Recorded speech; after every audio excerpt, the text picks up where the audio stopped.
ब्रह्मचर्य कोई पुरानी परंपरा का शब्द नहीं है। ये मनुष्य की आंतरिक शक्ति का विज्ञान है। इंद्रियों को स्वतंत्र छोड़ देने से कभी भी ऊंचा जीवन प्राप्त नहीं होता। जो मनुष्य अपने मन और इंद्रियों को खुला छोड़ देता है वो धीरे धीरे अपनी स्मरण शक्ति, धारण शक्ति और संकल्प शक्ति सब खो देता है। आज का छात्र पढ़ना चाहता है लेकिन मन टिकता नहीं, लक्ष्य बनाता है पर निभा नहीं पाता, शरीर जवान है पर भीतर से थका हुआ है। इसका मूल कारण इंद्रिय असंयम है। याद रखो, मन जितना बाहर भागेगा उतना ही भीतर खाली होता जाएगा। ब्रह्मचर्य का अर्थ केवल शारीरिक संयम नहीं बल्कि हर इंद्रिय का अनुशासन है। नेत्र क्या देख रहे हैं, कान क्या सुन रहे हैं, जिह्वा क्या चख रही है, मन क्या सोच रहा है, यही वास्तविक ब्रह्मचर्य है। जो विद्यार्थी अपने जीवन की दिशा बनाना चाहता है उसे सबसे पहले अपनी ऊर्जा की रक्षा करनी होगी।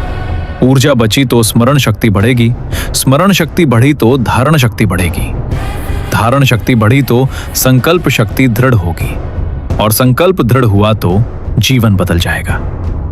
बिना ब्रह्मचर्य के 1000 बार लक्ष्य लिखने से भी जीवन नहीं बदलता, लेकिन ब्रह्मचर्य के साथ एक संकल्प भी पर्वत हिला देता है। ब्रह्मचर्य से चेहरा बदलता है, चाल बदलती है, विचार बदलते हैं और निर्णय लेने की क्षमता तेज हो जाती है।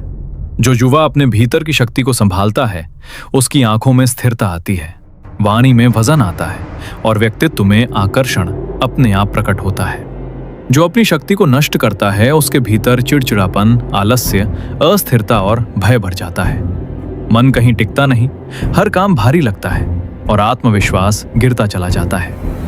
इसलिए ब्रह्मचर्य केवल धर्म का नियम नहीं बल्कि सफलता का मूल नियम है। विद्यार्थी को यदि एकाग्रता चाहिए तो उसे अपने भोजन, दिनचर्या और डिजिटल आदतों पर नियंत्रण रखना होगा।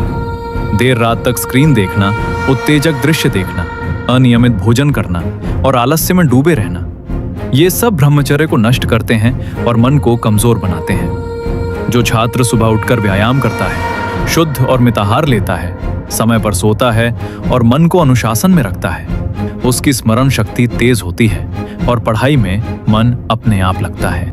शरीर में स्फूर्ति आती है और चेहरा प्रसन्न रहने लगता है। ब्रह्मचर्य से उत्साह पैदा होता है, उत्साह से कर्म होता है और कर्म से उपलब्धि आती है। जो अपनी जिह्वा पर नियंत्रण नहीं रख सकता वो किसी भी इंद्रिय पर नियंत्रण नहीं रख सकता। इसलिए साधक के लिए सबसे पहला अनुशासन भोजन का है। सात्विक, मित और सरल भोजन। अधिक भोजन और उत्तेजक भोजन मन को भारी और चंचल बनाता है, जबकि हल्का और सात्विक भोजन मन को स्थिर करता है। ब्रह्मचर्य का पालन करने वाला व्यक्ति रोगों से लड़ने की क्षमता विकसित करता है, मानसिक रूप से मजबूत होता है और कठिन परिस्थितियों में भी संतुलित रहता है। गर्मी, सर्दी, मान अपमान, सफलता असफलता, इन सबको सहने की शक्ति उसी में आती है जिसने अपनी इंद्रियों को साध लिया है।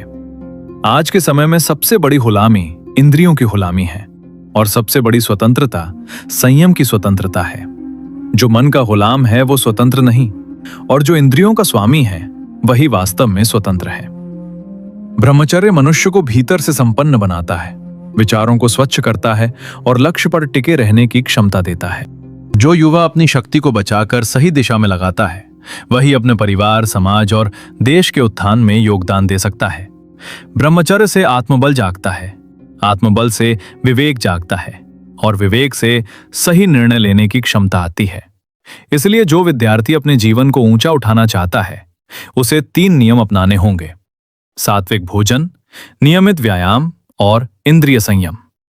प्रतिदिन थोड़ा समय स्वाध्याय में लगाना होगा, श्रेष्ठ विचार सुनने होंगे और मन को बार बार लक्ष्य की ओर लौटाना होगा।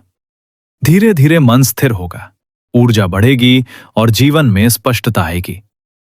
ब्रह्मचर्य कोई दमन नहीं बल्कि ऊर्जा का रूपांतरण है। जो अपनी ऊर्जा को संभाल लेता है वही अपने भविष्य को संभाल लेता है।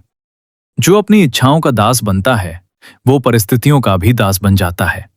इसलिए निर्णय आज लेना होगा: इंद्रियों की गुलामी या आत्मबल की स्वतंत्रता।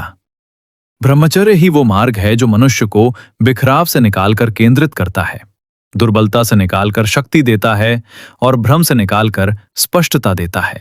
जो इस मार्ग पर चलता है उसके भीतर स्थिरता, प्रसन्नता और आत्मविश्वास स्थायी रूप से बस जाते हैं और वही जीवन के हर क्षेत्र में वास्तविक सफलता प्राप्त करता है।